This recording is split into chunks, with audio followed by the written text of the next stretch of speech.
வணக்கம். Welcome to கதை திரட்டு.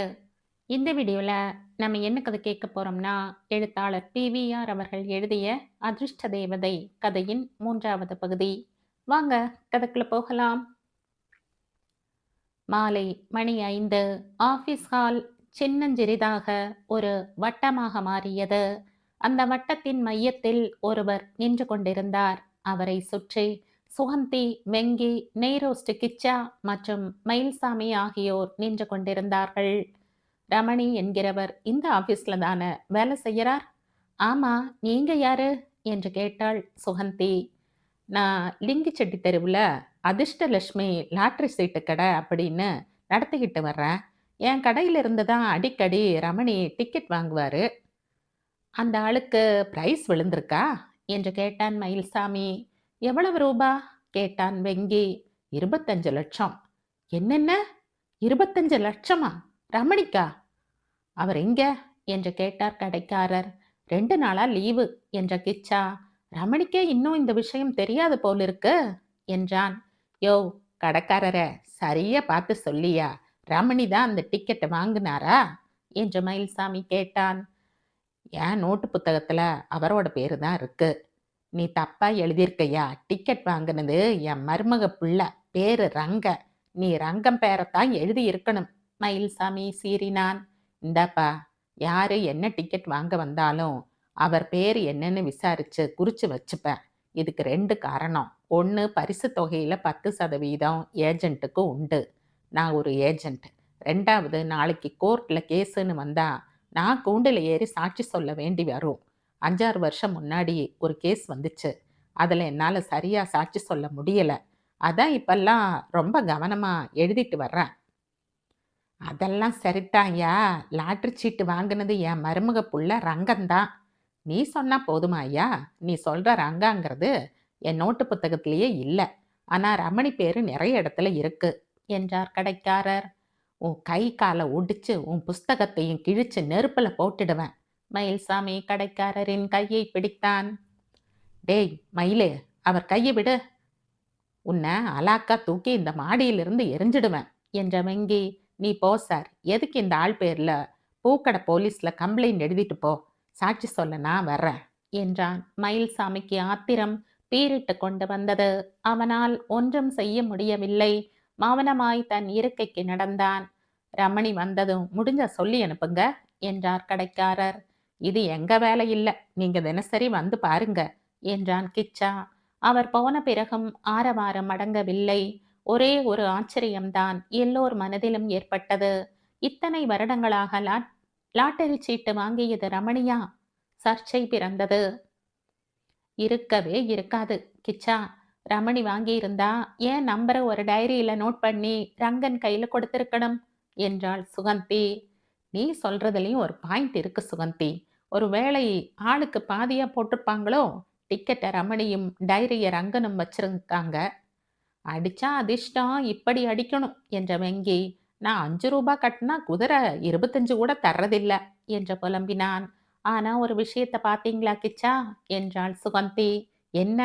நேத்து ரமணி வரல, இன்னைக்கு மாலவும் ரங்கனும் வரல. இதுல ஏதோ மர்மம் இருக்கு. என்ன மர்மம் இருந்தா உனக்கு எனக்கு என்ன சுகந்தி? 25 லட்சம் உனக்கு எனக்கு மிழலேன்னு சந்தோஷப்படு. பணம் பாஷாணம்னு பெரியவங்க சொல்லியிருக்காங்க என்றான் கிச்சா. உங்களுக்கு விழாத போது நீங்க வேற எப்படி உங்களை தேத்திக்க முடியும் என்றாள் சுகந்தி. அன்று இரவு 10 மணிக்கு மயில்சாமி தன் வீட்டை நோக்கி நடந்தான். அவன் அதை நெருங்குவதற்கும் ஒருவன் வீட்டை விட்டு வெளியேறி எதிர் திசையில் நடந்து செல்வதற்கும் சரியாக இருந்தது. அவன் யார் என்று மயில்சாமிக்கு புரிந்துவிட்டாலும் அதை பற்றி பேச இது சமயம் இல்லை என்று தன்னை அடக்கிக் கொண்டான். என்னப்பா, எதுக்கு இப்ப இங்க வந்திருக்க என்று தனம் கேட்டாள். அவள் குரலில் எரிச்சல் ஒலித்தது. உனக்கு விஷயம் தெரியுமாடி? என்ன விஷயம்? உன் புருஷன் வாங்கின லாட்டரி சீட்டுக்கு 25 லட்சம் விழுந்திருக்கு. அதுக்கு என்ன இப்ப? அப்ப உனக்கு முன்னாடியே தெரியும்னு சொல்லு. ஆமா தெரியும். ஆனா நான் ஏன் உன் கையில சொல்லணும்? நீ சாராய கடையே வாங்கிடுவியே. துப்பு கெட்ட கழுத. விஷயம் புரியாம பின்னாத்தாத. அந்த சீட்டை வித்த கடைக்காரன் சொல்றான் ரமணி தான் டிக்கெட்டை வாங்கினான்னு. புஸ்தகத்துல வேற அவன் பேரை குறிச்சு வச்சிருக்கான். அடப்பாவி! இப்ப என்னா சொல்ற? என் புருஷன் தான் டிக்கெட் வாங்குனான். முந்தா நாள் ராத்திரி ரமணி வூட்டுக்கு கூட போனான். அந்த ஆளு ஊர்லயே இல்லைன்னு திரும்பி வந்துட்டான். இதெல்லாம் ஏன் என்கிட்ட சொல்லல நீ? உன் கையில சொல்ல தேவலைன்னு சொல்லல. சொல்லியிருந்தா நீ என்னா கிழிச்சிருப்ப? இன்னைக்கு ரமணி ஆபீஸ்க்கே வரல. உன் புருஷனும் வரல. மாலுன்னு ஒரு பொண்ணு இருக்கு. ரமணிக்கு இந்த பொண்ணுக்கு ரொம்ப நாளா சிநேகம். கல்யாணம் கட்டிக்க போறாங்க. இந்த பொண்ணு மாலுவும் இன்னைக்கு ஆபீஸ்க்கு வரல. இத்தையெல்லாம் ஏன்யா என் கையில சொல்ற? என் புருஷன் டிக்கெட் வாங்கியிருக்கான். அதுக்கு 25 லட்சம் விழுந்திருக்கு. வேற எவனாவது இந்த பிரைஸ்ல கை வைக்க வந்தான். அவன் எவனா இருந்தாலும் சரி, என் கையில மாட்டிப்பான். அவனை நான் கொன்னுடுவேன் என்றாள் தனம். அப்பால ஜெயில்ல 25 லட்சத்தை எண்ணி பாப்பியாக்கும். கழுதைக்கு உடம்பு தான் வளர்ந்து கிடக்கு, மூளையே இல்ல. சரி நீ போ ஆபீஸ்க்கு, நான் தூங்கணும் என்றாள் தனம். போறேன்டி கழுத. எதுக்கு மறுபடியும் அந்த ஆள் இங்க வர்றான்? உன் கையில சொல்ல தேவல. தனம் கதவை அறைந்து சாத்த மயில்சாமி உருமிக் கொண்டே நடக்கலானான். ரயிலில் மாலு நிம்மதியாக உறங்க ரங்கன் பித்து பிடித்தவனைப் போல உட்கார்ந்திருந்தான். எதற்காக சேலம் போகிறான்? ஏன் மாலு அழைத்து செல்கிறாள்? ரமணிக்கு சேலத்தில் என்ன வேலை? பரிசு விழுந்த விஷயமே ரமணிக்கு தெரியாதோ? அப்படியென்றால் இந்த பிரயாணத்துக்கும் பரிசுக்கும் சம்பந்தம் இல்லையா? திடீரென்று ரங்கனுக்கு அவனுடைய அண்ணனுடைய கல்யாணம் நினைவுக்கு வந்தது. அவன் பதிவு திருமணம் செய்து கொண்டான் ஓர் அதிகாரிக்கு முன்பு. அண்ணனும் அண்ணியும் ஒரு ரிஜிஸ்டரில் கையெழுத்து போட்டார்கள். ரங்கன் ஒரு சாட்சி கையெழுத்து போட, அண்ணியின் உறவுக்காரன் ஒருவன் இன்னொரு சாட்சி கையெழுத்து போட்டான். இப்போது எல்லாம் புரிந்தது ரங்கனுக்கு. சேலத்தில் ரமணியும் மாலுவும் பதிவு திருமணம் செய்து கொள்ளப் போகிறார்கள். அவன் சாட்சி கையெழுத்து போடப் போகிறான். திடீரென்று மனதில் ஒரு தெளிவு பிறந்தது. நிச்சயமாக ரமணிக்கு பரிசு விழுந்த விஷயம் தெரியாது. ரங்கன் நிம்மதியாய் ஆனந்தமாய் தூங்கினான். சேலம் வந்தது கூட அவனுக்கு தெரியாது. எழுந்திர ரங்கா, எத்தனை தடவைதான் ரங்கா ரங்கான்னு கத்துறது? மண்டையில் ஏதோ இடிப்பதை உணர்ந்து திடுக்கிட்டு ரங்கன் கண் விழித்தான். மாலுவின் பெட்டி முனை தன் முன் மண்டையை வேண்டுமென்று இடித்திருக்கிறது என்பதை அவன் புரிந்து கொள்ளவில்லை. மாலு ரயிலில் இருந்து இறங்க அவன் அவசர அவசரமாய் பின்தொடர்ந்தான். தனம் தூங்கவில்லை. தூக்கம் வராமல் ரமணியும் மயில்சாமியும் ரங்கனும் தடுத்தார்கள். அவள் மேற்கொண்டு என்ன செய்வாள்? செய்ய முடியும். 25 லட்சம் ரூபாய் என்றால் எவ்வளவு என்று நிர்ணயமாக அவளால் அறிந்து கொள்ள முடியவில்லை என்றாலும் அது ஒரு பெரிய தொகை. அதன் மூலம் நான் ஒரு பணக்காரி ஆகிவிடலாம். தான் ஒரு பணக்காரி ஆகிவிடலாம் என்பதை புரிந்து கொண்டாள். ரங்கனுடைய கைக்கு பணம் வந்துவிட்டாலே போதும். அவளுடைய கைக்கு வந்த மாதிரிதான். ஆனால் வராது போலிருக்கிறதே. சீட்டு கடைக்காரன் ரங்கனுடைய பெயரை எழுதி வைத்துக் கொள்ளாமல் ரமணியின் பெயரை அல்லவா எழுதி வைத்திருக்கிறான். சீட்டும் ரமணியின் பெயரில் இருக்கிறது. அவளுக்கு தெரியும், ரங்கன் தான் வாங்கி இருக்கிறான், ரமணியிடம் ஒப்படைத்திருக்கிறான் என்றெல்லாம். இவ்வளவு முட்டாள்தனமாக யாராவது இருப்பார்களா? திடீரென்று அவளுடைய குறுக்கு புத்தி சிந்திக்க ஆரம்பித்தது. அவன் பணத்தின் மீது உரிமை கொண்டாட வேண்டும். எப்படி? ரங்கன் ஒருவன் மூலமாகத்தான் உரிமையின் கொண்டாட்டம் ஆரம்பிக்க முடியும். ரங்கன் அவள் மீது அபரிமிதமாக ஆசை கொண்டிருக்கிறான். ஆனால் அதுவரைக்கும் அவள் அவனை அலட்சியம் செய்திருக்கிறாள். அவனிடம் தான் இதுவரை கையாண்டிருக்கும் அணுகுமுறையை மாற்றிக்கொள்ள வேண்டும். ஆனால் இதனால் எப்படி ரங்கனால் ரமணியிடமிருந்து பரிசு சீட்டை பெற முடியும்? ரங்கன், ரமணி இருவருக்கிடையே அவள் எப்படி பாய்வாள்? அவளுக்கு இன்னொரு யோசனையும் பிறந்தது. பேட்டை ரவுடிகள் சில பேர்களை அவளுக்கு தெரியும். பம்மட்டி கோவிந்து இருக்கிறான், பிக் பாக்கெட் காசி இருக்கிறான். இருவரில் யாராவது ஒருவனுக்கு 1000மோ 2000மோ தள்ளினாள் பரிசு சீட்டு ரமணியின் குடலையே உருவி எடுத்து அல்ல, கழுத்தில் மாலையாக போடுவார்கள். ஆனால் அவர்களுக்கு விஷயம் தெரிந்துவிடும். பரிசு சீட்டே அவளுடைய கைக்கு வராமலும் போய்விடலாம். மேலும் ரமணியை தாக்குவதோ அவனிடமிருந்து சீட்டை பறிப்பதோ அவ்வளவு எளிதாக இருக்காது. அவன் நேரே போலீஸுக்கு போவான். போலீஸ் என்று வந்தால் நிச்சயம் தோல்வி அவளுக்குத்தான். அவள் ஒரு தடவை பூக்கடை போலீஸ் ஸ்டேஷனில் ஒரு நாள் முழுவதும் அடைக்கப்பட்டிருக்கிறாள். என்ன செய்ய? அடிதடி முறை உதவாது என்றால் வேறு என்ன வழி? பரிசுச் சீட்டில் இருந்த மனம் ரங்கனுக்கு வந்தது. நேற்று காலை ஆபீஸுக்கு புறப்பட்டவன் இன்னும் வரவில்லை. அவன் அன்று ஆபீஸுக்கே செல்லவில்லை. ரமணியும் அவனுடைய சிநேகித பெண்ணும் கூட வரவில்லை என்று மயில்சாமி சொன்னான். அப்படியானால் என்ன அர்த்தம்? 3 பேருமாக பணத்தை பங்கு போட்டுக் கொள்கிறார்களா? இந்த பட்டணத்தில் ரங்கனை எங்கே என்று தேடுவது? மறுபடியும் ஆபீஸுக்கு செல்வது என்ற முடிவு எடுத்து மீண்டும் 2, 3 டம்ளர் தண்ணீர் குடித்து படுக்கையில் வீழ்ந்தாள். ரமணி சேலம் ரயில் நிலையத்தில் நின்று கொண்டிருந்தான்.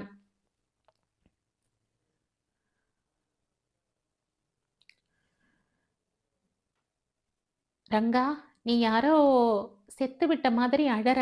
இது பிளாட்பாரம், வா. ரமணி சேலம் ரயில் நிலையத்தில் நின்று கொண்டிருந்தான்.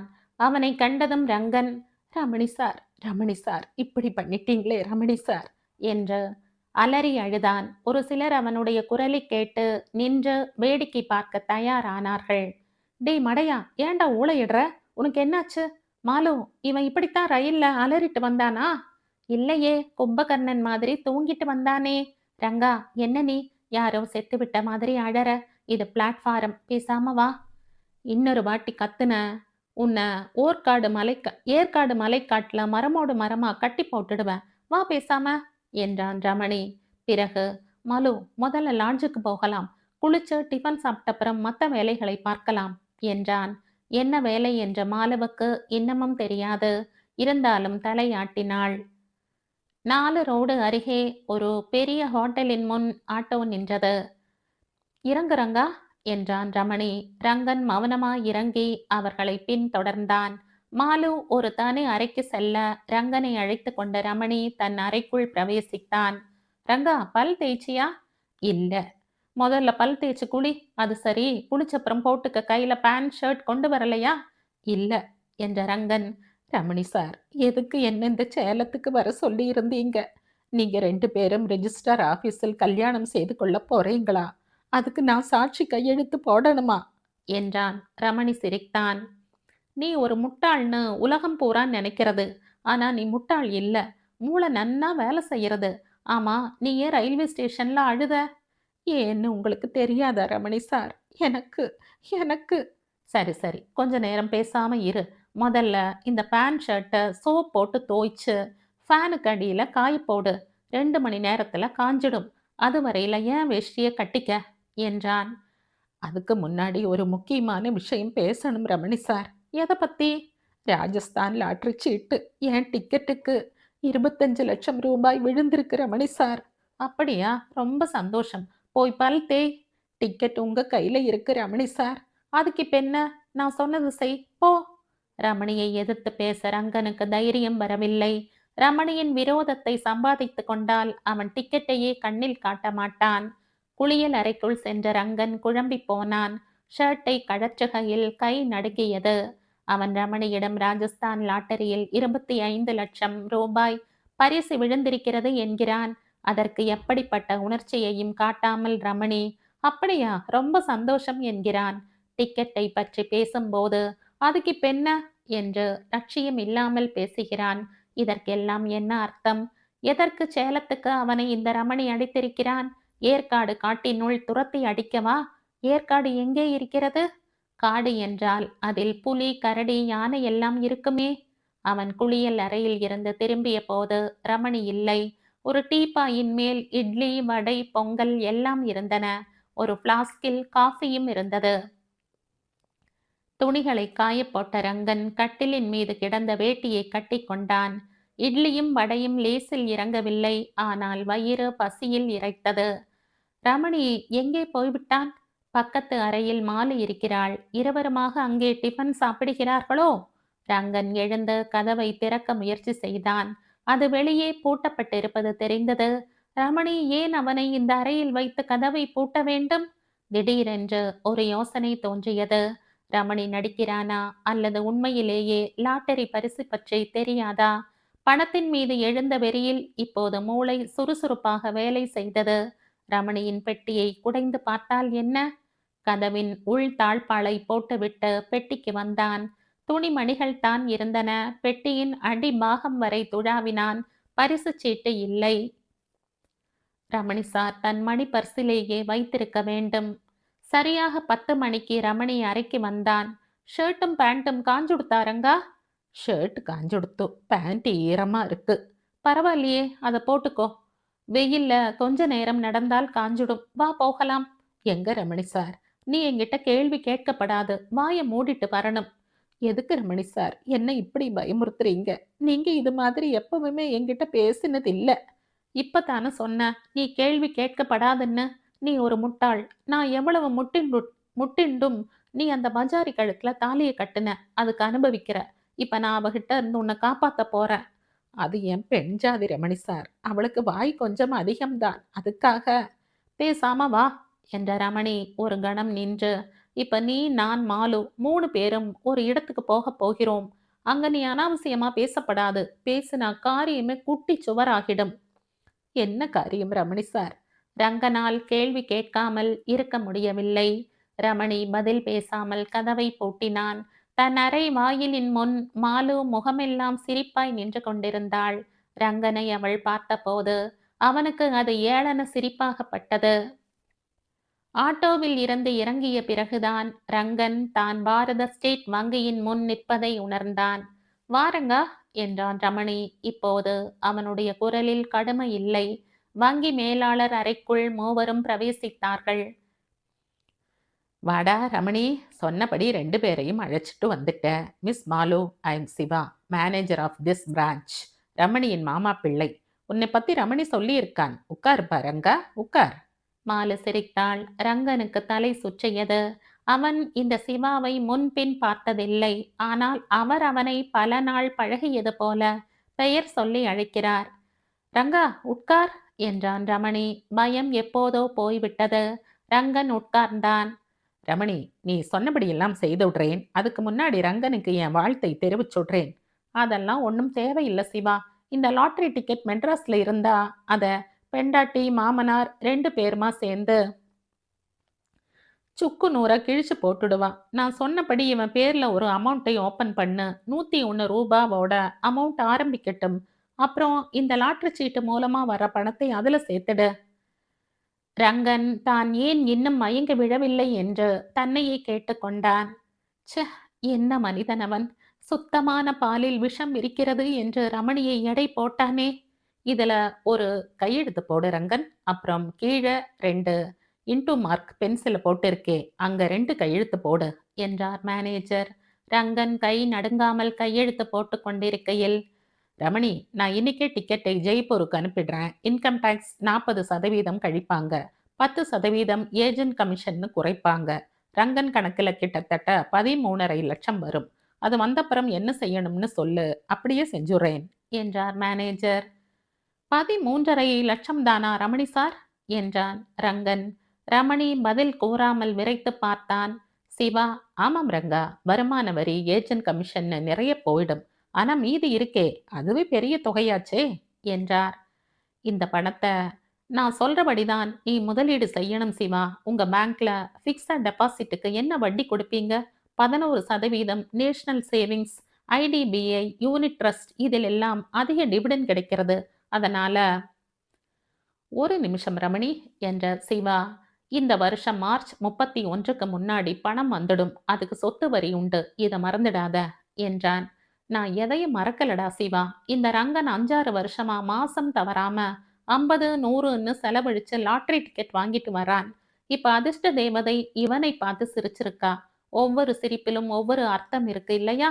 இப்ப தெய்வம் சிரிக்கிற சிரிப்புக்கு என்ன அர்த்தம்னு எனக்கு முழுமையா விளங்கலைனாலும் அது விபரீதமா இவனை தாக்கிடுமோங்கிற பயம் எனக்கு இருக்கு. இந்த ரங்கனுக்கு பணத்து மேல ஆசை இருக்கிற அளவுக்கு அதை அனுபவிக்க திறமை கிடையாது. ஏன்னா இவனால தன்னிச்சையா எதையும் சிந்திக்க முடியாது. அதனாலதான் நான் இங்க வந்து இவனுக்காக பிளான் போட வேண்டியிருக்கு. நீ என்ன சொல்றியோ அப்படியே செய்யற ரமணி. அப்ப குறிச்சு வச்சுக்க. சொல்லு. சொத்து வரி எவ்வளவுன்னு தெரியாது. நீ அப்புறமா கணக்கு போட்டு அதை தனியா வை. ஏப்ரல் மாசத்துல யூனிட் ட்ரஸ்டோட ஒரு திட்டம் அமலுக்கு வரும். அதுல 3 லட்சம் போடலாம். மாசா மாசம் 3000 இவன் செலவுக்கு வரும். அப்புறம் உன் பேங்க்ல 2 லட்சம் 5 வருஷத்துக்கு போடு. வருஷா வருஷம் வர்ற வட்டியும் அதிலேயே இருந்து வளரட்டும். 5 வருஷத்துக்கு அப்புறம் 3,45 லட்சத்துக்கும் அதிகமா வரும். 5 லட்சமாச்சா, பாக்கியை நேஷனல் சேவிங்ஸ்ல போடு. ஜாயிண்ட் அமௌண்ட் இல்லையா என்று கேட்டான் சிவா. இல்லை, என்னால இவன் பெயர்ல விலாசம் ரங்கன் கேர் ஆஃப் ரமணி என் வீட்டு விலாசம்தான், உனக்கு தெரியுமே. ஓகே, என்ன சாப்பிடுறீங்க? எல்லோருக்கும் ஜில்லுன்னு கொண்டு வர சொல்லு என்ற ரமணி ரங்கன் பக்கம் திரும்பி, உன் பரிசு பணம் இங்க பத்திரமா இருக்கும். டெபாசிட் ரசீது, அப்புறம் நேஷனல் சேவிங்ஸ் பத்திரம் எல்லாம் இந்த பேங்க் லாக்கர்லயே இருக்கும். லாக்கரும் அமௌண்ட் மட்டும் நம்ம 2 பேர் பேர்லயும் இருக்கும். சாவி என்கிட்ட தான், பயப்படாத. உன் கையெழுத்து இல்லாம யாராலையும் பணத்தை தொட முடியாது. அங்கேயே அவன் கால் முன் சாஷ்டாங்கமாய் விழுந்து ரமணியின் கால்களை தன் கண்ணீரால் கழுவ வேண்டும் என்று தோன்றியது ரங்கனுக்கு. ஆனால் இடம் சரியாக இல்லை. தன்னையும் மீறி, தனத்துக்கு என்ற அவன், அவ கேட்டா என்ன சொல்றது என்றான். பளார் என்று கன்னத்தில் அறை. பணம் வந்தால் கூடவே பலமும் வந்துடும் என்றான் ரமணி. ரமணியும் மாலுவும் தங்களுக்குள் சிரித்து பேசிக்கொண்டு வெளியேற, ரங்கன் வங்கியை விட்டு வெளிவர மனம் இல்லாமல் பித்து பிடித்தவனைப் போல் நின்றான். ரமணி அவனுக்காக அவனுடைய நலனை உத்தேசித்து செய்திருந்த ஏற்பாடுகளில் திருப்தி இருந்தாலும் உள்ளூர பயம் கவ்வியது. லாட்டரி சீட்டை இந்த மேனேஜர் ஜெய்ப்பூருக்கு அனுப்புவாரா? இன்னும் சில வாரங்களில் பல லட்சம் ரூபாய் நிச்சயமாக வந்துவிடுமா? அவனுக்கு லாட்டரி பணம் முழுவதையும் கரன்சி நோட்டுகளின் உருவத்தில் பார்க்க கொள்ளை ஆசை. அது இப்போது சாத்தியமில்லை. திடீரென்று ரமணியின் குரல் கேட்டது. ரங்கா. என்ன ரமணி சார், என்ன இங்கேயே நின்னுண்டிருக்க? நானும் மாலுவும் நடந்து போய்கிட்டு இருக்கிறப்ப திரும்பி பார்த்தா உன்னை காணோம். வா, ஹோட்டலுக்கு போகலாம். ரங்கன் வேறு வழி தெரியாமல் மௌனமாக நடந்தான். லாட்டரி சீட்டை பத்தியே நினைச்சிட்டு இருக்காத, உனக்கு பைத்தியம் பிடிச்சிடும். பாதி பிடிச்சாச்சு ரமணி சார். ஏன், என்னாச்சு? பேங்க் மேனேஜர் ஏதேனும் தில்லு முள்ளு பண்ணிடுவாரோன்னு பயம். ஆரஞ்சண்ணா, ஏண்டா, சீட்டை பேங்க்ல கட்டினதுக்கு ரசீது இருக்குல்ல? இருக்கா சார்? என்கிட்ட இருக்கு, பேசாம வா. மூவரும் ஹோட்டலை அடைந்தார்கள். ரங்கா, நாம ஏன் ஒரு நாள் ஏற்காடு போகப்படாது? ஜிலு ஜிலுன்னு இருக்கும். மலை முகட்ல இருந்து கீழே பாக்குறப்பவ நீ உன்னையே மறந்துடுவ. ரமணி சொல்லி இருந்த ஏற்காடு மலையும் காடுகளும் நினைவுக்கு வர, ரங்கன், வேணாம் சார், நாம மெட்ராஸ் போயிடலாம் என்றான். உன் இஷ்டம். நீ இப்போ ஒரு லட்சாதிபதி. என்னை விட எல்லாத்துலயும் ஒசந்தவன். மெட்ராஸ்கே போயிடுவோம். மாலு பக்கத்து அறையில இருக்கா. ஏற்காடு ட்ரிப் கிடையாதுன்னு சொல்லிடுறேன். நான் என்னைக்கும் உங்களை விட உசந்தவன் இல்லை ரமணி சார். இனிமே அப்படி பேசாதீங்கோ. ஏதோ அதிர்ஷ்டம் அடிச்சது, அவ்வளவுதான். அப்போ நீ என்னை உதறி தள்ள மாட்டேன்னு சொல்லு. உங்க பேச்சை எனக்கு பிடிக்கல ரமணி சார். இனிமே நான் பேச போகிற பேச்சுக்களும் எடுக்க போகிற நடவடிக்கைகளும் கூட உனக்கு பிடிக்காமல் போகலாம் ரங்கா. என்ன சார் செய்ய போறீங்க? போக போக தெரியும் என்ற ரமணி, மெட்ராஸ் போனதும் நீ உன் ஆபீஸ் வேலையை ராஜினாமா செய்துடு என்றான். சார், சார், நான் சொன்னபடி செய். நீ இப்போ ஒரு மில்லியனர், அதாவது 10 லட்சத்துக்கும் அதிகமா செல்வம் உள்ளவன். முதலாளி ரமேஷுக்கு சமம். வேலை இல்லாம நான் எப்படி? முட்டாள். இப்போதைக்கு உன் செலவுக்கு 2000ன்னு மாசா மாசம் வரும். அது போதாதா? தனம் என்னை குதிரை எடுப்பா ரமணி சார். மாட்டாள். சார், உன்னை பார்க்கணும்னா அவ என் வீட்டுக்குத்தான் வரணும். என் வீட்டுக்குள்ள அவளை யாரும் அனுமதிக்க மாட்டாங்க. புரியல ரமணி சார். என் வீட்டு மாடியில ஒரு சின்ன ரூம் இருக்கே, நீ தான் பார்த்திருக்கியே. அதுல தட்டுமுட்டு சாமான் எல்லாம் கொட்டி கிடக்கு. நாளைக்கு ரூமை ஒழிச்சு சுவருக்கெல்லாம் சுண்ணாம்பு பூசி ஒரு ஃபேனையும் வாங்கி போட்டுடுறேன். நீ அங்கதான் தங்க போற. பக்கத்துல நல்ல நல்ல ஹோட்டல் எல்லாம் இருக்கு. வேளா வேலைக்கு அங்க போய் சாப்பிட்டுக்கலாம். அப்ப தனம் இனிமே அவனுக்கு கிடையாது. ரமணி சார். ரங்கனுடைய மென்மையான குரல் பலமடைந்து கத்தியது. ரமணி சிரித்தான். மடையா, நீ அங்க மறுபடியும் போன, உன் பணத்துக்காக அவ உன் சோத்திலேயே விஷம் வச்சிடுவா. அவ வைக்கிறதுக்கு முன்னாடி மயில்சாமி தயாரா நிப்பான். தனம் என் பெண்டாட்டி சார். இனி அவளை பத்தி பேசாத. எனக்கு அவ யாருன்னு தெரியும். ஆரம்பத்தில் இருந்தே உங்களுக்கு தனம்னா ஒரு வெறுப்பு சார். கரெக்ட் ரங்கா, ரொம்ப கரெக்ட். நான் தனத்தை லவ் பண்ண, நீயும் லவ் பண்ண. அவ என்ன உதறி எறிஞ்சிட்டு உன்னைத்தான் லவ் பண்றதா சொல்லி உன் கழுத்துல மாலையை போட்டா. அதனால எனக்கு அவ பேர்ல வெறுப்பு. நீ ரொம்ப கரெக்டா என் மனசை புரிஞ்சுக்கிட்டு பேசுற. ஆபீஸ் வேலையை ராஜினாமா பண்ணித்தான் ஆகணுமா சார்? கிடைக்கிற சம்பளம் கிடைச்சிட்டு வரட்டுமே. திடீரென்று மாலு பிரவேசித்தாள். இங்க என்ன தர்க்கம் ரமணி? ஐயா சொல்றார், நான் வேலைய ராஜினாமா செய்யணுமான்னு. இது நியாயமா மாலு அம்மா? ஓகே ரங்கா, நீ இப்போதைக்கு ராஜினாமா செய்ய வேண்டாம். ஆனா, நீ என் வீட்டு மாடியில தான் தங்கற. ரங்கன் என்ன சொல்வது என்று புரியாமல் மாலுவையே பார்த்தான். நீ உன் வீட்ல தங்கினா உனக்கு ஆபத்து வரும் ரங்கா என்றாள் மாலு. பிறகு உங்க வீட்ல ஏதோ இடம் ரமணி என்றாள். மாடியில ஒரு ரூம் இருக்கு மாலு. அத ஒழிச்சிட்டா காலி ஆயிடும். எங்க வீட்ல நிறைய பேர் இருக்கா. நாம தனியா படுத்துக்க கூட ஒரு தனி ரூம் கிடையாதுன்னு சொல்லி நம்ம கல்யாணத்தையே ஒத்தி போடுறீங்களே ரமணி. இப்ப எப்படி புதுசா ஒரு ரூம் பிறந்தது? Lumbar room mall. 8க்கு அடி. 8 அடிக்கு 8 அடி. 8 அடி சதுரம் நமக்கு போதாதாக்கும். இத பத்தி அப்புறம் பேசலாம் மாலு. எனக்கு இப்ப பசிக்கிறது. ரங்கா, மூஞ்சி அலம்பிட்டு வா. எல்லாரும் போய் சாப்பிடுவோம் என்றான் ரமணி. தனத்துக்கு இருப்பு கொள்ளவில்லை. ஓர் அறை வீட்டுக்குள்ளேயே நடந்தாள். ரங்கன் எங்கே இருக்கிறான்? லாட்டரி சீட்டு என்ன ஆயிற்று? திடீரென்று கதவை தட்டும் ஒலி கேட்டது. முன்பின் பார்த்திராத ஒருவரும் அவருக்கு பின்னால் தோளில் கேமராவை தொங்கவிட்டபடி ஒருவனும் நின்று கொண்டிருந்தார்கள். யாருங்க நீங்க? ரங்க வீடுதானே இது? உன் புருஷனுக்கு ராஜஸ்தான் லாட்டரியில 25 லட்சம் ரூபாய் விழுந்திருக்கு. தெரியும். அதுக்கு என்ன இப்ப? லாட்டரி சீட்டை வித்த கடைக்காரர் நான் தான். லாட்டரி சீட்டை என் புருஷன் பணம் கொடுத்து தானே வாங்கினாரு. ஆமாம்மா. அப்ப என்ன? ஏன் இப்ப வந்து நிக்கிறீங்க? அவர் போட்டோ எடுக்கணும். இதோ இவரும் அவரை பேட்டி கண்டு போட்டோ எடுத்து நாளைக்கு வர்ற பேப்பர்ல போடுவாரு. அவர் வீட்ல இல்லையே. எப்ப வருவாரு? தெரியாது. எங்க போயிருக்காரு? தெரியாது. 25 லட்சம் ரூபாய் பரிசு விழுந்திருக்குன்னு தெரிஞ்சும் உங்க மனசு என்ன நினைச்சது என்று கேட்டார் நிருபர். அத்தனை பணத்துக்கும் புண்ணாக்கு வாங்கி பட்டணத்து தெருவில் எல்லாம் கொட்டணும்னு என் மனசு நினைச்சது. ஏன்யா வெறுப்பு ஏத்துறீங்க? 2 நாளா புருஷனை காணலையேன்னு நான் கண்ணீர் விட்டுகிட்டு இருக்கேன். உங்க முகத்தை பார்த்தா கண்ணீர் விட்ட முகமா தெரியலையே என்றார் நிருபர். எல்லாம் வறண்டு போச்சு. ஏமா தயவு பண்ணி போட்டோவுக்கு நிக்கிறீங்களா? தனம் ஒரு நிமிடம் யோசித்தாள். அவள்தான் ரங்கனுடைய மனைவி என்று இந்த சென்னை முழுவதும் தெரிந்தால் என்ன? மறு நிமிஷமே ஒரு பலம் அவளை கலக்கியது. அவர் முதல்ல வரட்டும், அப்புறம் போட்டோ எடுத்துக்கலாம் என்றாள். இன்னைக்கு நான் ஆபீஸ்க்கு போயிருந்தேன். ரங்கன் லீவுன்னு சொன்னாங்க என்றார் கடைக்காரர். ஆபீஸ்ல எல்லாருக்கும் தெரிஞ்சு போச்சா? தனம் அலறினாள். ஏன் தெரியக்கூடாதா என்று கேட்டார் பத்திரிகை நிருபர். தெரிஞ்சா என்ன, தெரியாமையா போக போகுது? அது சரி, அந்த ஆபீஸ்ல மயில்சாமின்னு ஒருத்தர் இருக்காரே, அவர் உங்க அப்பாவா? ஆமா. அவர் என்ன சொன்னாரு? என்ன கொஞ்சம் மிரட்டினாரு, அவ்வளவுதான். இருவரும் வெளியேறிய பிறகு தனத்தை ஒரு புது பயம் தாக்கியது. அப்பா மயில்சாமி முரடன். அவளாலேயே எளிதில் சமாளிக்க முடியாது. பயந்த சுபாவமுள்ள ரங்கன் என்ன செய்வான்? அன்றைய இரவும் தூக்கம் இல்லாமல் முடிந்தது. முதலாளி ரமேஷ் சாண்டில்யா ரங்கனை தன் அறைக்கு அழைத்தார்.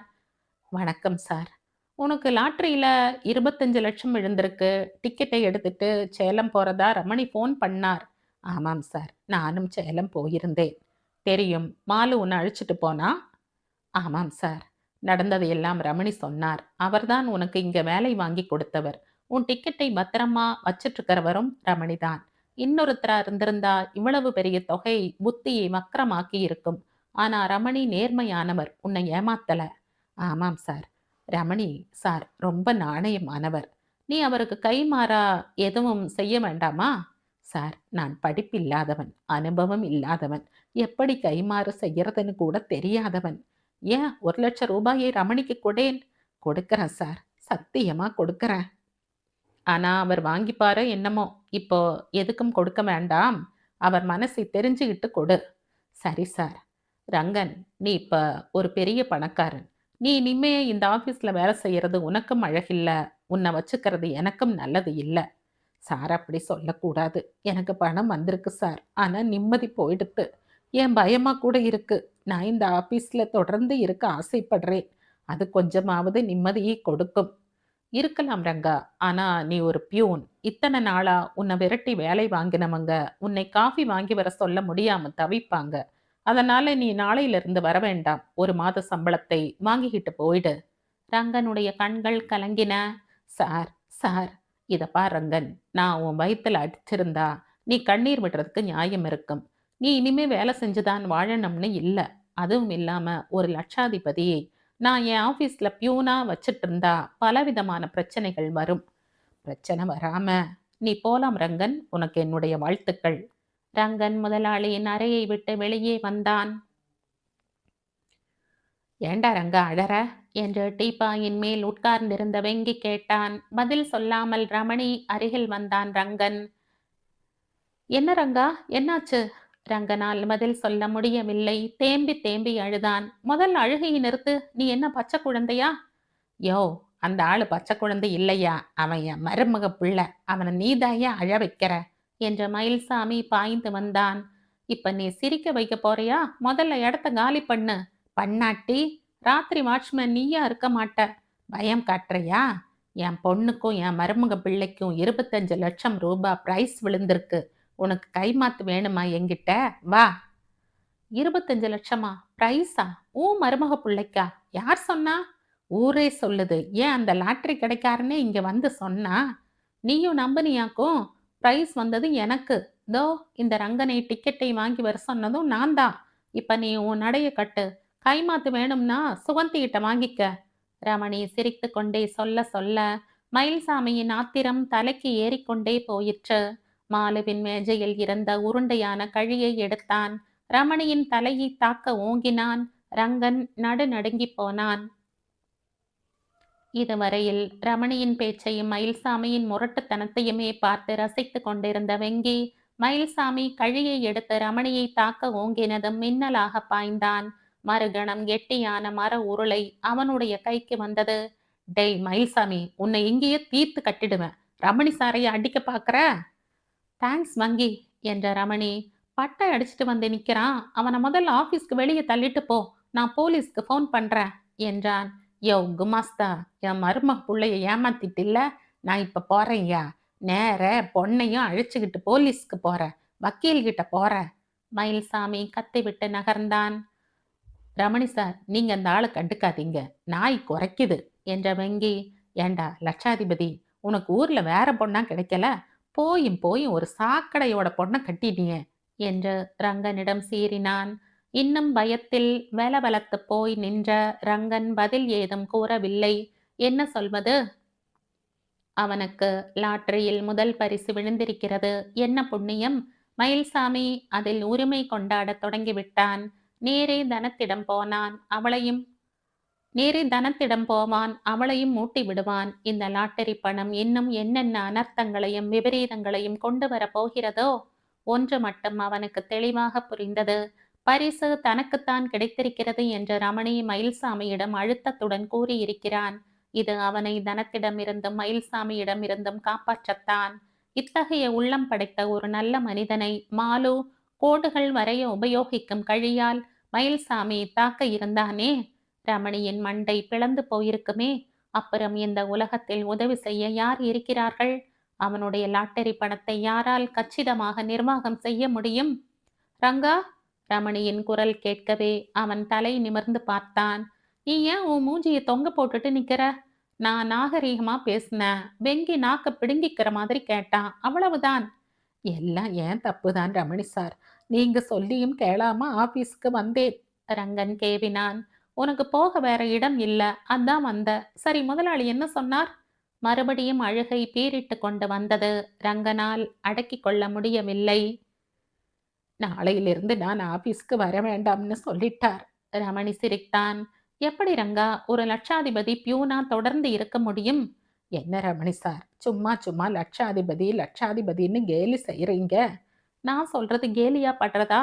சரி சரி, நீ கிச்சாமி கிட்ட இந்த மாசத்து சம்பளத்தை வாங்கிக்கிட்டு வீட்டுக்கு போ. நீங்க போறப்ப நான் கூட வரேன். மயில்சாமி என்னை என்ன செய்வானோ பயமா இருக்கு. உன் கையில பணம் வர்ற வரைக்கும் அவன் ஒன்றும் செய்ய மாட்டான். ரமணி சார். என்ன ரங்கா? என் பெட்டியை எடுத்துட்டு வரலாமா? ஏன் சாக்கு சொல்ற? என் மனைவி தனத்தை பார்த்துட்டு வரேன்னு சொல்ல. ரங்கன் தலை குனிந்தான். கடைசியா ஒரு தடவை பார்த்துட்டு வா, தப்பில்ல. ஆனா அவ ஏதேனும் வம்பு பண்ணா இல்ல மிரட்டினா பயப்படாத. நீ சோனிதான். ஆனா பணம்ங்கிற பலம் இருக்கு. அவ கத்தினா நீ திருப்பி கத்து. சேலம் போன விஷயத்தை மட்டும் சொல்லிடாத. அப்புறம் அவ நேரா அங்க போய் பேங்க் மேனேஜரையே பார்த்துடுவா. சரி ரமணி சார். தனத்துக்கு பசித்தது. ஆனால் வாய்க்கு எதுவும் பிடிக்கவில்லை. ரங்கன் என்ன ஆனான்? லாட்டரி பணம் என்னவாயிற்று? ரமணி என்னென்ன தில்லு முல்லுகள் செய்கிறான்? அவனை எப்படி சமாளிப்பது? தனம், தனம். மெல்லிய குரலை உடனே அடையாளம் கண்டு கொண்ட தனம் அவசர அவசரமாக எழுந்து கதவை திறந்தாள். தனம், நான் தான் வந்திருக்கேன். அதான் தெரியுதே. ஆமா, நீ எங்க திடீர்னு சொல்லாம கொள்ளாம அம்பேலாயிட்ட? முதலாளி அவசர வேலையா வீட்டுக்கு வர சொன்னாரு. ஏன்யா என்கிட்ட ரீல் விடுற? நீ ஆபீஸ்க்கு போனா அங்க நீ இல்ல. அந்த ரமணி ஐயர் இல்ல, அந்த மாலு பொண்ணு இல்ல, எல்லாரும் சேர்ந்து என்னய்யா சதி செஞ்சீங்க? சதி எதுவும் செய்யல தனம். லாட்டரி பணம் என்னையா ஆச்சு? கொண்டாந்துருக்கியா? இல்ல. ஏன் கொண்டாரல? லாட்டரி டிக்கெட்டுக்கு உடனே பணம் கிடைக்காது தனம். 1 மாசம் 2 மாசம் ஆகும். ஜெய்ப்பூர்னு ஒரு ஊரு வடக்கு இருக்கு. டிக்கெட்ட அங்க அனுப்புவாங்க. வரி அப்புறம் கமிஷன் எல்லாம் கழிச்சிட்டு பாக்கி பணத்தை அனுப்புவாங்க. ஏய்யா, அந்த ஆளு சொல்லி கொடுத்த பாடத்தை என்கிட்ட அப்படியே ஒப்பிக்கிறியா? சத்தியமா இல்ல தனம். பிரைஸ் விழுந்தா முழு பணமும் தர மாட்டாங்களாம். இன்கம் டாக்ஸ் பிடிச்சுப்பாங்களாம். அப்புறம் டிக்கெட் ஏஜென்ட்டுக்கு வேற கமிஷன் கொடுக்கணுமாம். மெய்யாலுமா? இல்ல கதை விட்றியா? முருகன் மேல ஆணையா. அப்ப எவ்வளவுதான் கைக்கு வரும்? 13 லட்சத்துக்கு கொஞ்சம் அதிகம். ஓ! இவ்வளவுதானா? ஆமா. அதை என்ன செய்ய போற? முதல்ல பணம் வரட்டும் தனம். நான் உன் பொஞ்சாதி கந்தசாமி கோயில்ல என் கழுத்துல தாலி கட்டியிருக்க. பணம் வந்திருக்கேன்னு என்னை விட்டுட்டு வேற ஒரு சிரிக்கு பின்னாடி ஓடின, உன் எலும்ப உடைச்சிடுவேன். நீ உடைக்காம போனாலும் மயில்சாமி விடமாட்டான் தனம். இன்னாயா சொல்ற நீ? ரங்கன் அன்று ஆபீஸில் நடந்ததை விவரித்தான். மயில்சாமியிடமிருந்து அவனை காப்பாற்ற ரமணி எப்படி பொய் சொல்லி சமாளித்தான் என்பதையும் கூறினான். இப்ப என் கையில துட்டு இல்ல. என் கையிலும் பணம் இல்லையா? கடன் வாங்கு. முடியாது தனம். இன்னாயா சொன்ன? கடன் வாங்க முடியாதுன்னு சொன்னேன். யோவ்! தனம் சீறினாள். இத பாரு தனம், இனிமே உன்னால என்னை விரட்ட முடியாது. நீ என் பேச்சுக்கு அடங்கி போனா என் பணத்துல நீ சுகமா இருக்கலாம். ஏறுமாறா பேசினா உனக்கு சல்லி காசு கிடைக்காது. இத புரிஞ்சுக்க முதல்ல. தனம் வாயடைத்து போய் நின்றாள். ரங்கனா இப்படி பேசுகிறான்? இந்த துணிச்சல் எப்படி வந்தது? எங்கே இருந்து வந்தது? ரமணி இவனுக்கு ஏதேனும் ஊசி போட்டு விட்டானோ? பணம் பேச ஆரம்பிக்கிறதா? இந்தாயா, நீ இப்ப பணக்காரன்தான் ஒத்துக்கிறேன். 50 100ன்னு கைமாத்து வாங்கினா அது உனக்கு அவமானம்தான். நீ கடன் வாங்க தேவல. நான் வீட்டை சமாளிச்சுக்கிறேன். பணம் வர்றப்ப வரட்டும். நாம 2 பேர் தானே. சோத்துக்கா கஷ்டம்? நீ ஒருத்திதான் தனம். என்ன சொன்ன நீ? தனம், நான் ஆசைப்பட்டு உன்னை கட்டிக்கிட்டது என்னமோ நிஜம்தான். ஆனா நீ எதுக்கு இந்த குள்ளனை, இந்த நோஞ்சானை கட்டிக்க தயாரா இருந்தேன்னு எனக்கு அப்ப புரியல. ஆனா கல்யாணமான அன்னியிலிருந்து நீ என்ன ஒரு புருஷனா மதிக்கல. பணம் காய்க்கிற மரமாத்தான் என்ன உலுக்கி எடுத்த. இனிமே நீயும் நானும் ஒரே வீட்ல இருந்து வாழறது என்னை பொறுத்த வரைக்கும் முடியாத காரியம். நான் எங்க இருந்தாலும் நீ தாராளமா செலவு செய்ய மாசா மாசம் பணம் வரும். இப்ப நான் என் பெட்டியை எடுத்துட்டு போறேன். ரங்கன் நகர்ந்தான். யோ, நில்லியா? இத்தனை காலமும் கண்களை தாழ்த்தியே பார்த்து பழக்கப்பட்ட ரங்கன் முதன் முறையாக அவளை ஏறிட்டு பார்த்தான். பிறகு விரைப்பாக, என்ன வேணும்? நீ என் புருஷன், நான் உன் பொண்டாட்டி. அதுக்கு என்ன இப்ப? உனக்கு ஏதேனும் ஆச்சுன்னா பணம் அவ்வளவும் எனக்கு தான் வரும். அதான் சட்டம். நான் செத்தப்புறம் என் பணம் யார் கைக்கு போனா எனக்கு என்ன? ஏயா என்கிட்ட இப்படியெல்லாம் பேச எப்படியா உனக்கு தைரியம் வந்தது? நான் ஏதோ ஒரு பேச்சுக்கு தாயா சொன்னேன். நீ சாகணும்னு நான் ஆசைப்படுவேனேயா? ரங்கன் மேலும் நின்று பேச விருப்பமில்லாமல் பெட்டியை எடுத்துக்கொண்டு புறப்பட்டான். யோவ்! நீ 4 நாளைக்கு ஒரு வாட்டி என்னை பார்க்க வராட்டி நான் கிணத்துல விழுந்துடுவேன். அங்காளம்மன் மேல ஆணையா சொல்றேன். மறுநாள் எல்லா தமிழ் தினசரிகளிலும் அவனுடைய பெயர் வந்தது. ஓரிரு பத்திரிகைகள் அந்த ஞாயிற்றுக்கிழமையன்று பரிசு பெற்றவருடன் நடத்திய சிறப்பு பேட்டி வெளிவரும் என்று உறுதியளித்திருந்தார்கள். முதற் பரிசு சீட்டை ரங்கனுக்கு விற்ற கடைக்காரருடைய போட்டோ பிரசுரமாகி இருந்தது. ரங்கா, பேப்பரை பாத்தியா? என்று கேட்டுக்கொண்டே அறைக்குள் ரமணி பிரவேசித்தான். பார்த்தேன்.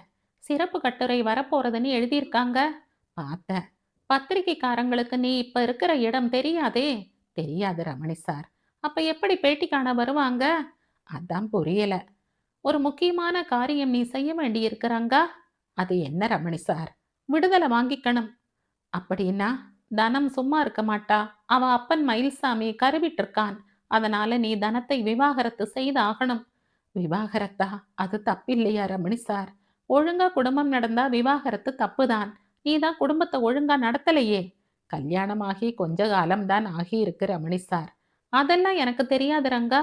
நீ நிம்மதியா உயிருக்கு பயம் இல்லாம வாழணும்னா லாட்டரி பணம் பேங்க்ல வந்து சேர்றதுக்கு முன்னாடி விவாகரத்துக்கான நோட்டீஸை நீ அனுப்பி ஆகணும். நான் உனக்காக வக்கீலை பார்க்கிறேன். என்ன காரணம்னு கேட்டா நான் என்ன சொல்வேன் ரமணி சார்? அதை நான் பார்த்துக்கிறேன் சொல்லிவிட்டு ரமணி வெளியேறினான். சுகந்தியை பொறுத்தவரை ஆபீஸ் வெறிச்சோடியது. மயில்சாமிக்கு பதிலாக ஒரு கூர்க்கா காவலாளியாக வந்தான். அவனுடன் ஒரு நிமிடம் கூட அவளால் பேச முடியவில்லை. ரங்கன் இருந்தால் அவனை வம்புக்கு இழுக்கலாம். அவனும் இல்லை. எங்கே வசிக்கிறான் என்று கூட தெரியவில்லை. ரமணி எங்காவது அவனை ஒளித்து வைத்திருக்கிறானோ? நெய் தோசை கிச்சா என்றுமே அவளுடன் அனாவசியமாக பேச மாட்டான். மிச்சம் யார் இங்கிருக்கிறார்கள்? வெங்கி, அவனுக்கு குதிரை பாஷைதான் தெரியும். அப்புறம் மாலு, அவளுக்கு ரமணியுடன் சிரித்து பேசவே நேரம் போதவில்லை. என்ன செய்ய? திடீரென்று ஒரு குரல் கேட்டது. Good morning madam. என் பெயர் சிவலிங்கம். எஸ் லிங்கம்னு தான் கும்பகோணத்தில் எல்லோருக்கும் தெரியும். இப்ப எனக்கும் தெரிஞ்சுட்டது. உங்களுக்கு என்ன வேணும்? என் தம்பி ரங்கன் இந்த ஆபீஸ்ல வேலை செய்யறான். தோ அங்க கண்ணாடி போட்டுட்டு சிவப்பா ஒருத்தர் உட்கார்ந்திருக்காரே, அவரை விசாரிங்க என்றாள் சுகந்தி. எஸ் லிங்கம் ரமணியை அணுகினான். Good morning sir. என் பெயர் எஸ் லிங்கம், சிவலிங்கம். கும்பகோணத்திலிருந்து வரீங்க. அங்க ஒரு பலசரக்கு கடை நடத்துறீங்க என்றான் ரமணி. ஆமாம் சார். எப்படி சார் தெரியும் உங்களுக்கு? நீங்களும் கும்பகோணம் தானா? என் கடைக்கு வந்திருக்கீங்களா? நீங்க யாருன்னு தெரிஞ்சுக்க ஏன் கும்பகோணம் வரணும்? லிங்கம், உங்க தம்பி ரங்கனை தான் 6 வருஷம் முன்னாடி அடிச்சு விரட்டிட்டீங்களே. லிங்கத்தின் முகம் சுருங்கியது. சரி, என்ன விஷயமா நீங்க வந்திருக்கீங்க? எனக்கு என் தம்பியை பார்க்கணும். தம்பியைத்தான் நீங்க என்னைக்கோ கை கழுவி விட்டாச்சே மிஸ்டர் லிங்கம். அது எங்க குடும்ப விஷயம். ரங்க இப்ப எங்க இருக்கான்? ஏன் பாதுகாப்புல? அப்படின்னா அவனை நான் ஜாக்கிரதையா பாத்துக்கிறேன்னு அர்த்தம். நாங்க சந்திக்க நீங்க உதவி செய்யணும். செய்யறேன். எப்ப எங்க பார்க்கலாம்? மயிலாப்பூர்ல லஸ்ன்னு ஒரு இடம் இருக்கு. அந்த லஸ்ல நாகேஸ்வர ராவ் பார்க் அப்படின்னு ஒரு இடம் இருக்கு. இன்னைக்கு சாயங்காலம் அங்க வாங்க, பார்க்கலாம். ரொம்ப தேங்க்ஸ். ஒரு விஷயம் தெரியுமா மிஸ்டர் லிங்கம்? என்ன சார்? உங்க தம்பி ரங்கனுக்கு ராஜஸ்தான் லாட்டரியில முதல் பரிசா 25 லட்சம் விழுந்திருக்கு. அது தெரிஞ்சுதான் நான் கும்பகோணத்துல இருந்து வந்திருக்கேன் சார். என் தம்பி படிப்பறிவு இல்லாதவன். ரொம்ப சாது. சாமர்த்தியம் போதாது. அவனுக்கு நல்லது பொல்லாதது சொல்ல யார் இருக்காங்க? என்றான். லிங்கம், அதான் நீங்க வந்துட்டீங்களே என்றான் ரமணி சிரித்துக்கொண்டே. 8 அடி சதுர அறைக்குள் சிறைப்பட்ட ரங்கனுக்கு ஒவ்வொரு நிமிடமும் ஒவ்வொரு யுகமாக அலுத்தது. ரமணி நல்ல எண்ணத்துடன் தான் அவனை தன் வீட்டு மாடியில் தங்க வைத்திருக்கிறான். இதை அவன் உணர்ந்திருந்த போதிலும் ரமணி மீது அவனுக்கு கோபம் வந்தது. அவன் ஏன் சுதந்திரமாக வெளியே நடமாடக்கூடாது? யார் அவனை என்ன செய்துவிட முடியும்? அறையில் ரமணி ஒரு அலாரம் கடிகாரத்தை வைத்திருந்தாள். 3/4 மணி நேரமாக வேகமாக ஓடும் கடிகாரம் இப்போது அது 4 மணி என்று அறிவிக்க ரங்கன் சரியான நேரத்தை கணக்கிட்டு பார்த்தான். 3:15 பிற்பகல் 1 மணிக்கு ஆழ்வார்பேட்டை ஹோட்டலில் சாப்பிட்டு வந்த அவனுக்கு பசிக்கவில்லை என்றாலும் ஒரு சிங்கிள் டீயாவது குடித்து வர வேண்டும் என்று தோன்றியது. சிறை கைதியை கூட அவ்வப்போது வெளியே உலாவ விடுவார்கள். ஏதேனும் வேலை கொடுப்பார்கள். சுவாசிக்க நல்ல காற்று கிடைக்கும். லாட்டரியில் 25 லட்சம் ரூபாய் பரிசு பெற்ற ஒரு பெரிய பணக்காரன் இப்போது சூழ்நிலை காரணமாக ஒரு அறையில் அடைக்கப்பட்டிருக்கிறான். ரங்கனுக்கு இதை நினைத்து பார்த்தபோது அழுகையே வந்தது. திடீரென்று கதவை தட்டும் ஓசை கேட்டது. ரமணி நேரத்துக்கு முன்னாலேயே வந்து விட்டானா? இருக்காது. ரமணி என்றால் ரங்கா என்று குரல் கொடுத்திருப்பான். பின் யார் கதவை இடிக்கிறார்கள்? அச்சத்துடன் அவன் கதவை லேசாக திறந்தான். நான் தான் ரங்கா. வாங்கம்மா. ரமணியின் தாயார் கோமதி புன்முறுவலுடன், ஏம்பா பயந்துட்டியா என்று கேட்டாள். ஆமாம்மா, ரமணி சார் சொல்லி இருக்கார், நான் ரொம்ப ஜாக்கிரதையா இருக்கணும்னு. ரமணி எல்லா விபரத்தையும் என்கிட்ட சொல்லி இருக்கான். கவலைப்படாத, உன்னை பார்க்க ஒருத்தன் வாசல்ல நிக்கிறான். யாரம்மா? பேர் கேட்டேன், வெங்கின்னான். இங்க வர சொல்லட்டுமா, இல்ல நீ இறங்கி போய் பார்க்கறையா? நானே போறேம்மா. வெங்கி நல்லவன் தானே? ரொம்ப ரொம்ப நல்ல மனுஷம்மா. ரங்கன் அவசர அவசரமாய் வெளியேறினான். காம்பவுண்ட் கேட் அருகே போன பிறகுதான் அதிர்ச்சி அவனை தாக்கியது.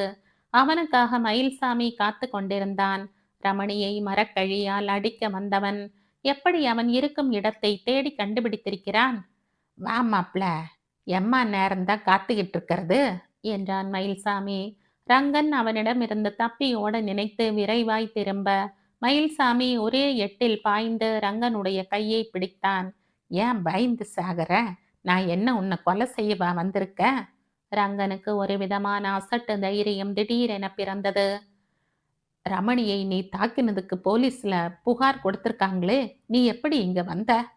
எவனுக்கு தில் இருக்கு என் பேர்ல கம்ப்ளைண்ட் கொடுக்க? விஷயம் தெரியுமா மாப்ள? எனக்கு வேலை பூட்டுது. ரங்கன் மௌனமாக அவனையே பார்த்தான். ஏன் அப்படி பார்க்கற? என்னைக்கு இன்னாத்துக்கு இனிமே வேலை? என் மருமக புள்ளதான் லட்சாதிபதி ஆயிட்டானே. உனக்கு என்ன வேணும் மயிலு? நான் இங்கதான் இருக்கேன்னு உனக்கு யார் சொன்னாங்க? இது ஒரு கேள்வியா மாப்ள? ரமணி கையில நீ இருக்க, அவன் உன்னை எங்க உட்காத்தி வைப்பா? பெரிய ஹோட்டல்லையா? மயில்சாமின்னா நீ வரமாட்டேன்னு தான் வெங்கின்ன. அந்த அம்மாவும் ஏமாந்துடுச்சு. உன்னோட நின்னு பேச எனக்கு இஷ்டம் இல்லை. எனக்கு இருக்குதே. மயில்சாமி சிரித்தான். என்ன வேணும்? நான் எதுக்கு வருவேன் மாப்ள? முதல்ல நீ வேணும், அப்பால உன் பணம் வேணும். நான் தனத்துக்கிட்ட சொல்லிக்கிட்டு வீட்டை விட்டு வந்துட்ட மயிலு. நீ என்ன தொந்தரவு செய்யாத. தனம் என் அவன் உன் பொஞ்சாதி. எனக்கு அவளோட வாழ இஷ்டம் இல்லை. அவ செலவுக்கு மாசா மாசம் பணம் அனுப்பிடுறதா சொல்லிட்ட. நீ போயிரு. நீ சொன்ன போயிடுவேனா மாப்ள? அவளோட வாழ உனக்கு விருப்பம் இல்லாட்டி என்ன? அவளுக்கு உன்னோடு வாழ ஆசை இருக்கே. வா வீட்டுக்கு. முடியாது. உனக்கு ஒரு விஷயம் தெரியுமா ரங்கா? முதலாக மாப்பிள்ளை சொந்தத்தை கைவிட்ட மயில்சாமியின் குரல் இறுகியது. என்ன என்ற ரங்கன் கேட்கவில்லை. நீ செத்தா உன் பணம் எல்லாம் என் பொண்ணுக்குத்தான் வரும். நீ சாக ஆசைப்படுறியா? சிலத்தெழுந்த மயத்துடன் ரங்கன் மயில்சாமியை பார்த்தான். பிறகு மெல்லிய குரலில், என்ன கொலை செய்ய போறியா என்றான். என் கையால செய்ய மாட்டேன், பயப்படாத. ஆனா அப்படி உனக்கு ஒரு முடிவு வந்துட்டா பணத்தை அனுபவிக்காமையே நீ பூடுவ. வீட்டில் ஒளிஞ்சுக்கிட்டு என்ன சுகத்தை காணுவ? வா, என் கூட வா. தனத்தோட வாழ்ந்தா வாழ்ந்து கெட, வாழாம போனாலும் சரி, அதுவும் இஷ்டம். பணத்தால உலகத்துல என்னென்ன சுகமெல்லாம் கிடைக்குமோ அதெல்லாம் நான் வாங்கி தரேன். ஒரு காலத்துல நான் மிலிட்ரியில இருந்தப்ப விஸ்கி ரம்மன் தான் குடிப்பேன். இப்ப பணம் இல்லை, பட்டைக்கு வந்துட்டேன். அந்த காலத்துல என் கூட சுத்தின குட்டிங்க எவ்வளவு பேர் தெரியுமா? அவங்களுக்கு எல்லாம் இப்ப வயசாயிருக்கும். ஆனா இப்பவும் புது புது குட்டிங்கள்லாம் இருக்காங்க. மயில்சாமி பேசிக்கொண்டே போனவன் ரங்கன் மீது இருந்த பிடியை தளர்த்தினான். இடது கையால் பாக்கெட்டில் இருந்து பீடியை எடுத்து ரங்கனை முழுதும் விடுவித்து வலது கையால் வத்தி பெட்டியை எடுக்கப் போனான். அவன் பீடியை பற்ற வைக்கவும் ரங்கன் அசுர வேகத்துடன் வீட்டை நோக்கி பாய்ந்து ஓடவும் சரியாக இருந்தது. அவன் வேகமாக வருவதைக் கண்ட கோமதி பதற்றத்துடன் தன் கணவரை அழைத்தாள். அவர் வராந்தாவுக்கு வர ரங்கன் மூச்சு இறைக்க ஓடி வந்து நின்றான். என்ன ரங்கா, என்ன நடந்தது என்று கேட்டாள் கோமதி. அந்த ஆளு வெங்கின்னு பொய் சொல்லியிருக்காம்மா. அவன் பேரு மயில்சாமி. அவன் கொலை செய்யவும் பயப்பட மாட்டான். நீ முதல்ல மாடிக்கு போய் ஒரு ரூம்ல இரு என்றாள் கோமதி. பிறகு கணவரை பார்த்து, அவன் உள்ள வந்தா என்ன செய்யறது என்று கேட்டாள். வரட்டும், பார்க்கலாம் என்றார் ரமணியின் தகப்பனார் சுந்தரம். அவர்கள் இருவரும் எதிர்பார்த்தது போல் மயில்சாமி வீட்டை நோக்கி வரவில்லை. மாறாக திரும்பி சென்று கொண்டிருந்தான். இந்த ரங்கனுக்கு ஆபத்து வருமோ வராதோ, இவனால நம்ம ரமணிக்கு நிச்சயம் ஆபத்து வரும் என்றாள் கோமதி. உன் பிள்ளைக்கு இந்த வீட்டை பத்தி லட்சியம் கிடையாது. ஊரார் பிரச்சனையை தலைமேல போட்டுக்கிட்டு கூத்தாடுறான். இப்ப என்ன செய்யறது? முதல்ல ரங்கனை வேற எங்கேனும் ஒரு இடத்துல போய் தங்க சொல்லு. இந்த வீடு என்ன அகதிகள் முகாமா என்றார் சுந்தரம். ரமணி வரட்டும், இதுக்கு ஒரு முடிவு கட்டுவோம் என்றாள் கோமதி. ரங்கனுடைய அண்ணன் பெயர் சிவலிங்கம் என்று சொல்லிக் கொண்டு வந்தவன் வெளியேறியது மாலு ரமணி அருகே வந்து உட்கார்ந்தாள். யார் அந்த ஆள் ரமணி? இன்னொரு கழுகு? புரியும்படியா சொல்லுங்களேன் ரமணி. அனாதை பொணம் கிடந்தா 5 மைல் உயரத்துல இருந்து கழுகுகள் பாய்ந்து வந்து கொத்தி தின்னும். ஓர் அனாதைக்கு பணம் வந்துட்டா சொந்த பந்தத்தை மறந்து போனவங்கள்லாம் மறுபடியும் சொந்தம் கொண்டாடி அவனை பிச்சு திங்க வருவாங்க. இவன் அவர்கள்ல ஒருத்தன். ரங்கனுக்கு அண்ணாவாம். பேர் எஸ் லிங்கமாம். அப்போது அதாவது சிவலிங்கம். கும்பகோணத்துல உப்பு புளி மிளகாய் விக்கிறவன். என்ன வேணுமாம்? இவ்வளவு சொல்லியும் கேள்வி கேட்கறையே மாலு. நாளைக்கு நீ என் மனைவியா வர்றப்ப உன்னை நான் எப்படி சமாளிப்பேன்? உங்களை லவ் பண்றப்ப தான் என் புத்தி மழுங்கிறது ரமணி. கல்யாணமாகி நீங்க என் கைக்குள்ள அடங்கிட்டா என் புத்தி கூர்மையாகிடும். தாழ்ந்த குரலில் பேசிய மாலு சிரித்தாள். ரங்கனுக்கு பரிசு வந்ததில் கஷ்டத்தை அனுபவிக்கிறவன் நான் தான் மாலு. உங்க இடத்துல வேறு ஒரு ஆள் இருந்திருந்தா நடக்கிற கதையே வேற. ஏன் என்ன கதை நடந்திருக்கும்? ரங்கன் சல்லி காசு பார்த்திருக்க மாட்டான். எந்த கோர்ட்டுக்கு போயிருந்தாலும் அவன் ஜெயிக்க மாட்டான். ஏன்னா லாட்டரி சீட்டை வித்தவன் அவன் பேரை எழுதி வைக்கலை. சீட்டும் ரங்கன் கையில் இல்லை. அதாவது ரங்கன் தலையில் மிளகாய் அரைச்சிருப்பான்னு சொல்ற. நீங்க சந்தனம் அரைச்சிருக்கீங்க ரமணி. நேர்மையின் உச்சாணி கொம்புக்கே போயிட்டீங்க. நேர்மைக்கு நீளமும் இல்ல உயரமும் இல்ல மாலு. ரங்கனை 1 ரூபாய்க்கு ஏமாத்துறதும் ஒண்ணுதான், பல லட்சங்களுக்கு ஏமாத்துறதும் ஒண்ணுதான். நான் நினைச்சிருந்தா அவனை ஏமாத்தி இருக்கலாம். ஆனா அந்த எண்ணமே வரல. அன்னைக்கு தற்செயலா ஒரு மாலை பத்திரிகையை பார்த்தேன். அப்பாவை பார்க்க ஒருத்தர் வந்திருந்தார். பெரிய கொட்டை எழுத்தில் 25 லட்சம் ரூபாய் யாருக்கு என்று எழுதி கீழே நம்பரும் போட்டிருந்தது. அப்ப எனக்கு ரங்கன் ஞாபகம் வரல. ஆனா வந்தவர் பேப்பரை மறந்து போய் வச்சுட்டு போயிட்டார். மறுபடியும் படிக்கிறப்ப முதல் பரிசில் இருந்து கடைசி பரிசு வரை நம்பர் எல்லாம் போட்டிருக்கிறதை பார்த்தேன். அப்பதான் ஏதேனும் ஒரு பரிசாவது ரங்கனுக்கு விழுந்திருக்குமான்னு பார்த்தேன். முதல் பரிசுன்னு தெரிஞ்சதும் உங்களுக்கு என்ன தோணித்து? ஏது பத்திரிகை நிருபர் கேள்வி கேட்கிற மாதிரி கேட்கிற? சரி சொல்றேன். ஒரு தடவைக்கு 10 தடவையா டிக்கெட்டையும் நம்பரையும் மாறி மாறி பார்த்தேன். நடுவுல சிவாவோட நினைவு வந்தது. டிக்கெட்டை பத்திரப்படுத்துறது தான் முதல் வேலைன்னு தோணித்து. உள்ளூர் பேங்கை விட வெளியூர் பேங்க் தான் நல்லதுன்னு பட்டது. அம்மா கிட்ட கூட எந்த ஊர்னு சொல்லாம சேலத்துக்கு ரயில் ஏறினேன். ரங்கனுடைய பணத்தை மத்தவங்க நார் நாரா கிழிக்க கூடாதுங்கிற எண்ணம் தான் இருந்தது. இப்படிப்பட்ட நேர்மைக்கு என்ன பரிசு கிடைச்சது உங்களுக்கு? வெங்கி மட்டும் சமயத்துல பாஞ்சு வந்து காப்பாத்தி இருக்காவிட்டா உங்க மண்டையை மயில்சாமி 2ஆ பிளந்திருப்பான். இப்படிப்பட்ட அனர்த்தத்தை நான் நிச்சயமா எதிர்பார்க்கலாமாலோ. ஆனா அதுல இருந்து ஒண்ணு புரிஞ்சுகிட்டேன். ரங்கனுக்கு வரக்கூடிய ஆபத்து எனக்கும் உண்டுன்னு. பணத்துல பாதி இல்லைனாலும் ஆபத்துல பாதி இருக்கு ரமணி. நான் ஒண்ணு சொன்னா கேப்பீங்களா? என்ன மாலு? படிப்பும் புத்தியும் இல்லாத ஒரு 2 கெட்டானுக்கு நீங்க மகத்தான உதவி செஞ்சிட்டீங்க. எல்லா பணத்தையும் அவன் பேர்லயே போட ஏற்பாடும் செய்துட்டீங்க. இனிமேலும் ரங்கனை உங்க வசம் வச்சுப்பானேன். அவனை அவிழ்த்து விட்டுடுங்களேன். அதுக்கு இன்னும் நேரம் வரல மாலு. வந்ததும் நானே ஒதுங்கிடுவேன். நீங்க மட்டும் ரங்கனை மோசம் செய்திருந்தா. சரி சரி ஒண்ணுமில்ல. சொல்ல வந்ததை சொல்லு மாலு. ஏன் தொண்டைக்குள்ளேயே நிறுத்திட்ட? நீங்க இமயத்தின் உச்சியில் இருந்து விழுந்திருப்பீங்க.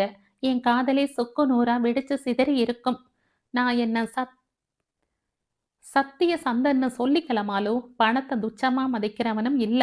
சொல்லப்போனா நான் ஒரு மனக்கோட்டை கட்டி வச்சிருக்கேன். லட்சம் லட்சமா சம்பாதிக்க திட்டம் போட்டிருக்கேன். நான் நினைச்சிருந்தா இந்த ரங்கனை ஏமாத்தி இருக்கலாம் மாலு. இந்த லட்சங்கள் மூலமா மேலும் பல லட்சங்களை சம்பாதிக்க வழி ஏற்படுத்தி இருக்கலாம். ஆனா எனக்கு அப்படி செய்ய தோணல. ஏன்னும் சொல்ல தெரியல. You are really great Ramani. யாரும் கிரேட்டும் இல்ல, யாரும் ஸ்மாலும் இல்ல மாலு. எனக்கு என்ன கிடைக்கணுமோ அது நிச்சயம் கிடைக்கும். இதுல எனக்கு நம்பிக்கை இருக்கு. ஆனா பணம் காசு எல்லாத்துக்கும் மேல எனக்கும் ஒரே ஒரு ஆசைதான் இருக்கு ரமணி. அது என்னன்னு நான் சொல்லித்தான் தெரியணும்னு இல்ல. எனக்கு மட்டும் அந்த ஆசை இல்லையா மாலு? நாம ஏன் இன்னும் கொஞ்ச காலம் பொறுமையா காதல் உலகத்திலேயே வாழப்படாது?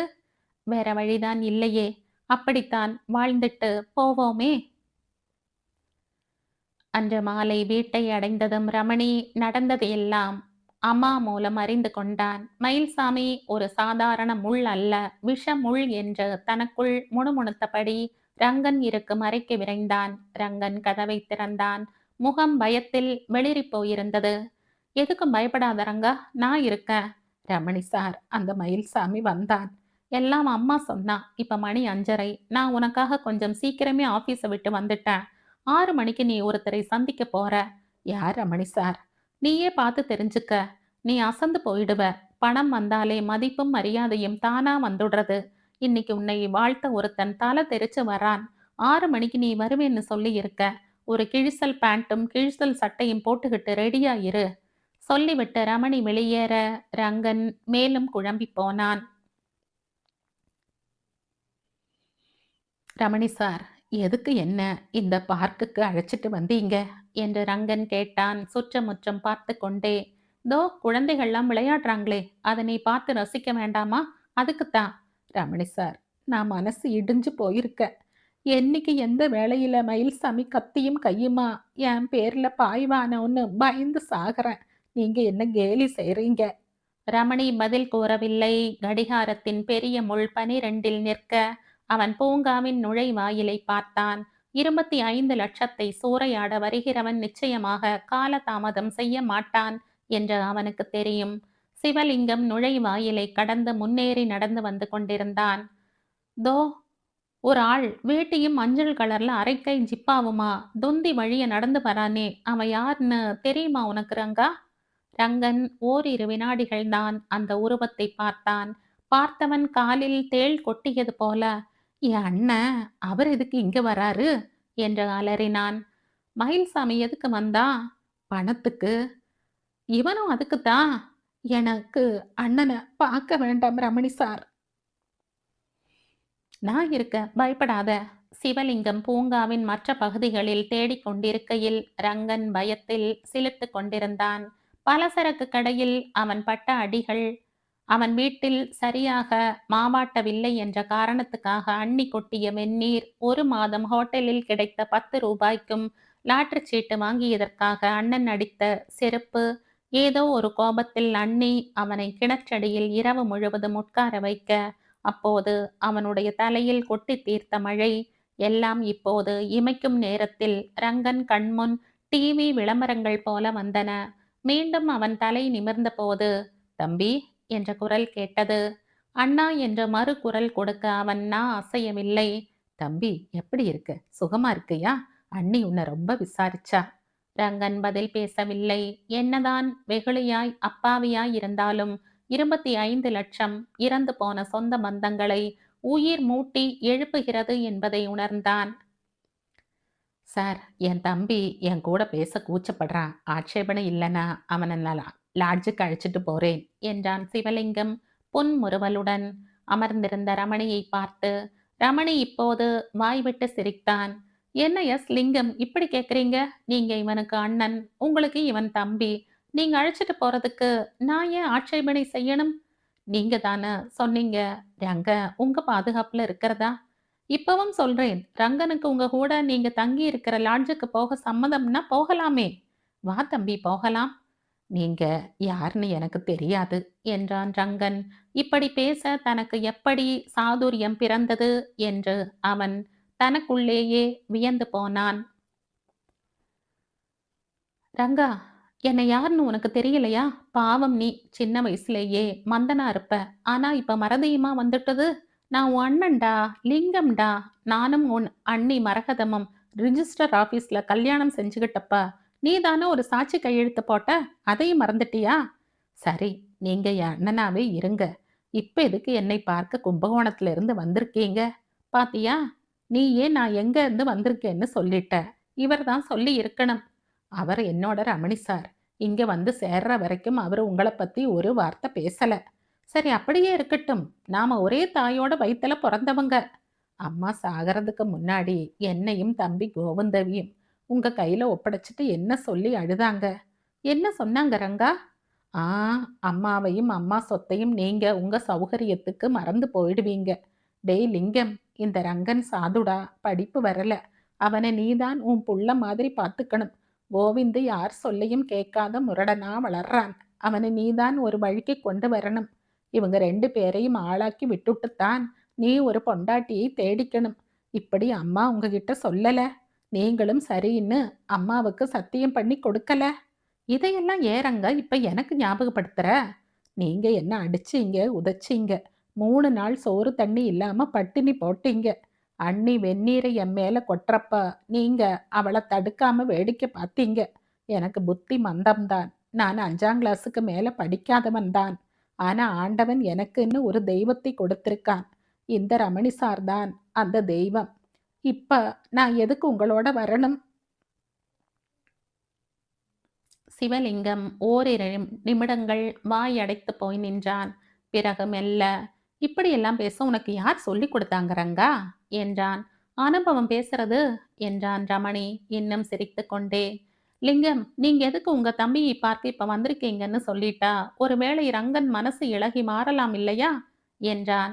ரமணியின் கேள்வியின் உள் அர்த்தத்தை புரிந்து கொள்ளாமல் யதார்த்தமாக எடுத்துக்கொண்ட லிங்கம், நீங்க சொல்றதும் சரிதான் என்று கூறிவிட்ட தம்பியை பார்த்து, ரங்கா, உன் உடம்பு துரும்பா போயிட்டது. நீ நல்லா சாப்பிட்டு நிறைய நாள் ஓய்வு எடுத்துக்கணும். நல்ல இடத்துல பெண் எடுத்து உனக்கு கட்டி வைக்கணும். நம்ம அம்மா சொன்ன வாக்கை நான் அப்ப காப்பாத்தல. இப்பவாவது காப்பாத்திடுறேன் வா. நம்ம கும்பகோணத்துக்கு போவோம். ரமணி சாரும் கூட வந்தால் நான் வரேன். ரமணி வாய்விட்டு சிரித்துவிட்டு சொன்னான். ரங்கா, உனக்கு சமத்தும் சாமர்த்தியமும் வந்துட்டது. உன்னை யாராலும் இனிமேல் அசைக்க முடியாது. சிவலிங்கத்துக்கு ஆத்திரம் பீரிட்டு கொண்டு வந்தது. இந்த கதையின் தொடர்ச்சியை அடுத்த பதிவில் கேட்கலாம். நன்றி.